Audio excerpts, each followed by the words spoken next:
Hier, j'ai testé le Crosslandix d'Opel. Hier, Opel a encore essayé de m'expliquer la différence entre crossover et SUV. J'ai toujours rien compris. Punition.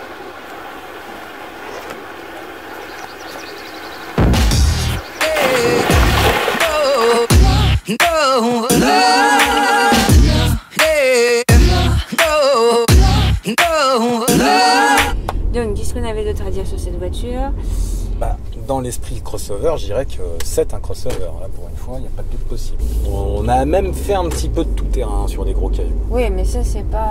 C'est-à-dire, non, c'est surtout que le crossover, finalement, c'est pas prévu pour aller sur les cailloux, puisque c'est une carrosserie de 4x4 sur un châssis de berline. Alors, si tu voulais bien un petit peu suivre, quand même, tu verrais que c'est le SUV, c'est les roues du 4x4 avec ce que tu veux par-dessus, en fait. Mais et donc là, voilà, c'est-à-dire que ça patinait sur les cailloux, quoi. Donc, c'est fait pour la route.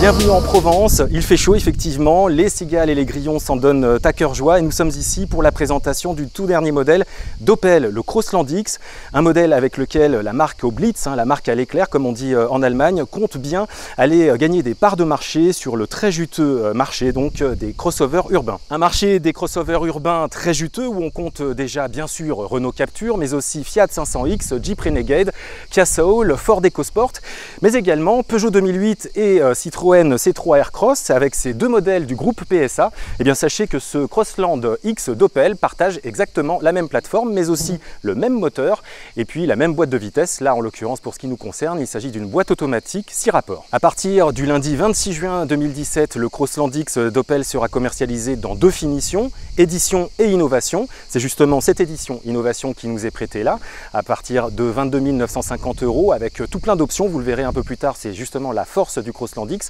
Et puis le tout premier modèle, l'entrée de gamme, est à 18 300 €.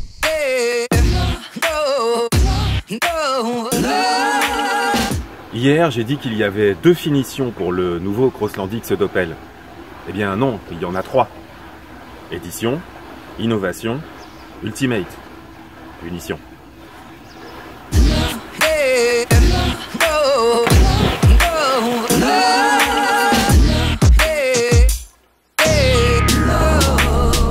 Les sièges, super. Les sièges sont très peu épais. Je sais pas si tu as remarqué aussi, on est bien assis dessus. Ça, j'en conviens. Et ils prennent peu de place dans l'habitacle. Ils prennent de la matière physique, quoi. Les mousses des fauteuils sont très fines. Ça n'encombre pas l'œil. On a l'impression que les sièges sont très fins. Et ils sont très fins. Ça, c'est vraiment très intéressant. Est-ce que tu irais par exemple jusqu'à faire un Paris-Marseille en autoroute sur une telle finesse? Tout à fait. L'innovation intérieure, à un point de vue esthétique, c'est quand même bon, les sièges. Si, moi je trouve que c'est des sièges. Et pas mal d'options qui sont déjà pratiquement, qui sont de série d'ailleurs. C'est ça.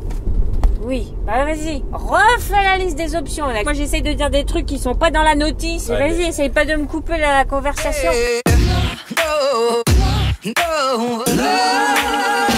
Pour se différencier sur le marché très disputé des crossovers urbains, le Crosslandix d'Opel offre une ribambelle d'équipements et ce dès la finition édition, donc la première.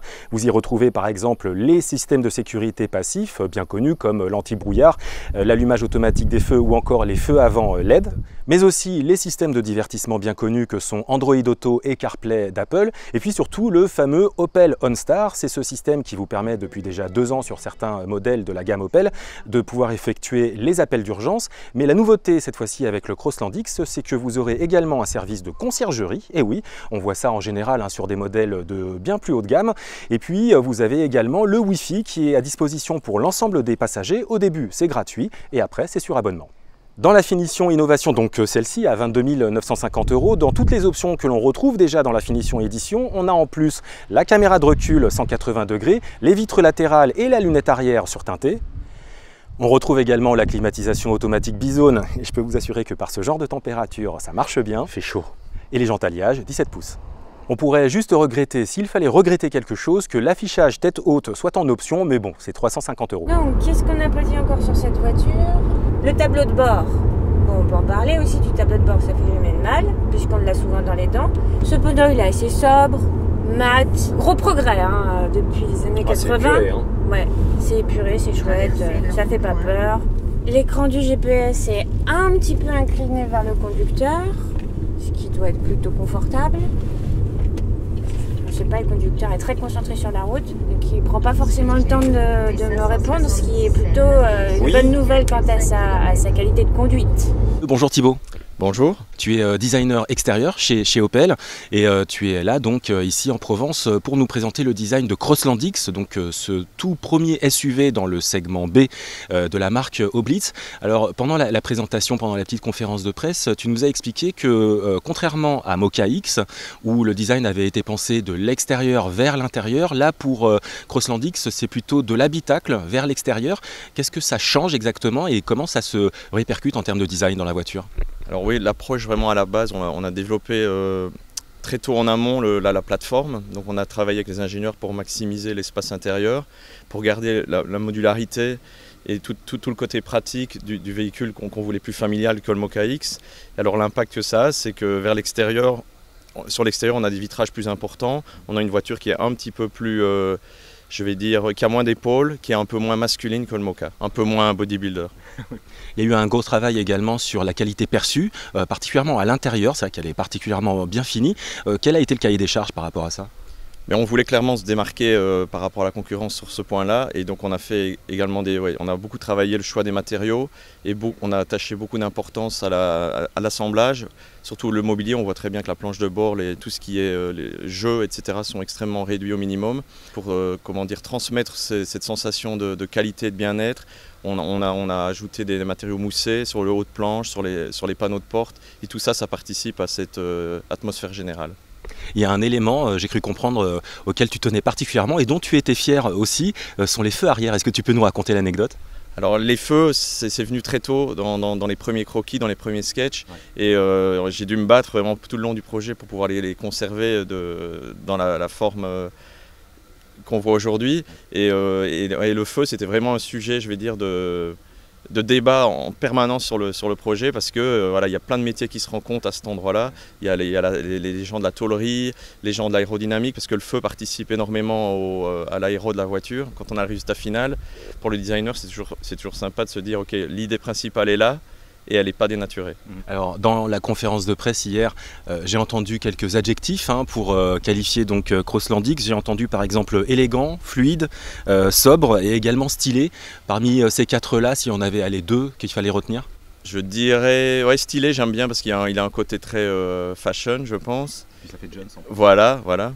Et j'aime bien le côté élégant parce que justement par rapport au Mokka-X, il a un petit côté un peu plus urbain, un petit côté un peu élégant. Je pense que ça lui colle bien. Donc on n'a pas parlé du design extérieur de la voiture. On voit que la tôle a été bien travaillée, il y a des belles lignes de fuite sur les flancs de la bagnole. Oui. Je ne sais pas si véritablement en aérodynamisme ça a un intérêt. Mais non, ils ont dit pendant la conférence de presse, où visiblement tu n'étais pas là. Ils en ont parlé ? Cette finesse dans la tôlerie, c'était pour faire la petite touch Dodge Qualitat. Donc pour une compacte, ça lui donne une silhouette assez élancée finalement. Ça fait pas voiture à la con. Ah non, pas du tout. Je pense qu'elle devrait aussi bien séduire les hommes que les femmes en plus. Oui. Je pense que même un chameau aura envie de la conduire. S'il pouvait. Un chameau ? Il n'y a pas que les hommes et les femmes, il y a aussi les chameaux. Il y a les hirondelles aussi.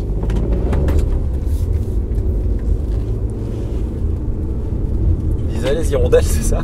Alors donc on a dit les hommes, les femmes, les chameaux, les hirondelles.